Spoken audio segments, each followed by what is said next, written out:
एक बार एक राजा शिकार खेलने गया। उसके साथ सेनापति था, कुछ सिपाही थे। शिकार करके समय थोड़ी असावधानी हो गई और राजा की एक उंगली कट गई।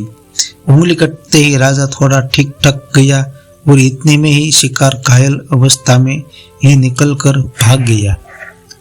कुछ सिपाही शिकार के पीछे दौड़े भी, लेकिन राजा को रुकते देखकर वापस आ गए। राजा ने कहीं हुई उंगली पर कपड़ा लपेटा, सबसे दुख प्रकट किया। सेनापति ने भी दिलासा बधाई और अंत में कहा, ईश्वर जो कुछ करता है अच्छा ही करता है। एक तो शिकार निकल जाने का दुख था और दूसरा उंगली कट जाने का।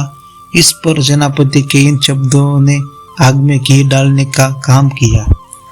राजा की आंखों से गुस्सा बरस पड़ा।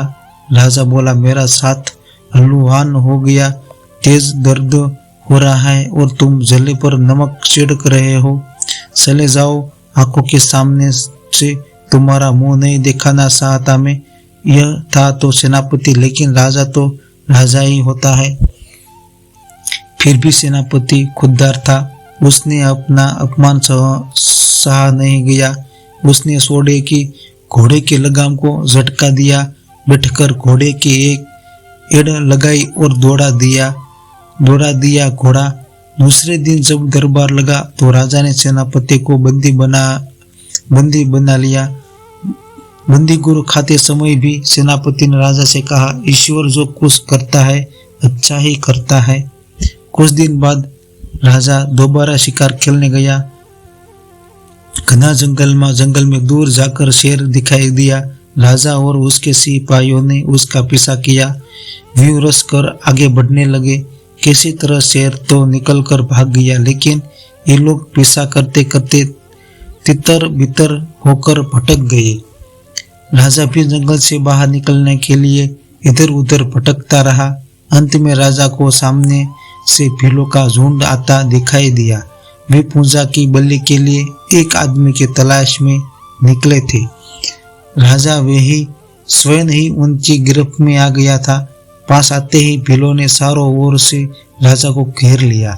उसके हाथों में तीर, कमान, भाले और तलवार नुमाना घूमे हुए तेज धार वाले हथियार, सबका निशाना राजा था।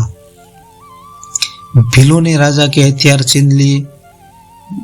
पकड़कर से चले। कुछ देर चलकर एक खुले मैदान में पहुंचे। राजा ने देखा कि तमाम फूस और बांस लकड़ियों की झोपड़ियां बनी थी।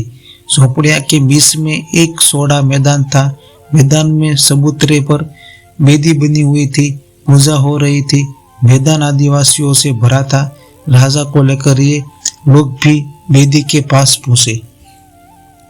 वेदी के पास ही तेज धार वाला हथियार लिए एक भील बैठा था। यह सब देखकर राजा समझ गया कि भील उसे बलि चढ़ाने के लिए वेदी पर लाए हैं। राजा कुछ डर भी नहीं सकता था, क्योंकि शस्त्र भीलों से घिरा हुआ था।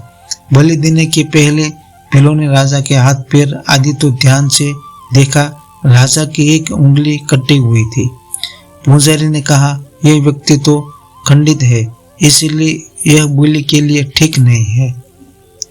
तब अंत भीलों ने राजा को घोड़ा और उसके हथियार देकर आजाद कर दिया और हाथ का इशारा करते हुए जाने के लिए कहा। राजा ने उनके बताए हुए रास्ते पर घोड़ा दौड़ाया। जंगल में करीब आधा पौने घंटे चलने के बाद देखे और गांव नजर आए। रात के समय राजा अकेला महल में घुसा। रात भर राजा को नींद नहीं आई। पूरी रात सेनापति का चेहरा उसके सामने जाता रहा और उसके कहने गए शब्द सुनाई पड़ते रहे। यह सोचता रहा, यदि मेरी उंगली कटी न होती तो भील मेरे बलि चढ़ा देते। सुबह होती राजा बंदी गुरु गया और सेनापति को गले लगाया और साथ लेकर आया। राजा ने सेनापति से बातों में पूछ लिया कि जो बात तुमने मेरी उंगली कटने के समय कही थी, वही बात बंदी गुरु आते समय भी कही थी। उंगली कटने से तो मेरी जान बच गई, लेकिन बंदी गुरु जाने से तुम्हारा क्या भला हुआ? बंदी गुरु जाकर कष्ट ही मिला। सेनापति बोला, नहीं राजन, युद्ध और शिकार में हमेशा मैं आपके साथ छाया की तरह साथ रहता आया हूँ। यदि कल मैं आपके साथ होता तो फिलों द्वारा मैं कभी पकड़ा जाता और मेरी बलि सड़ जाती, क्योंकि मैं कहीं से भी अंग भंग नहीं था। इसलिए मुझे बंदी गृह में डालना अच्छा रहा। राजा शर्मिंदा हुए बोला, तुम ठीक कहते हो, ईश्वर जो कुछ करता है अच्छा ही करता है।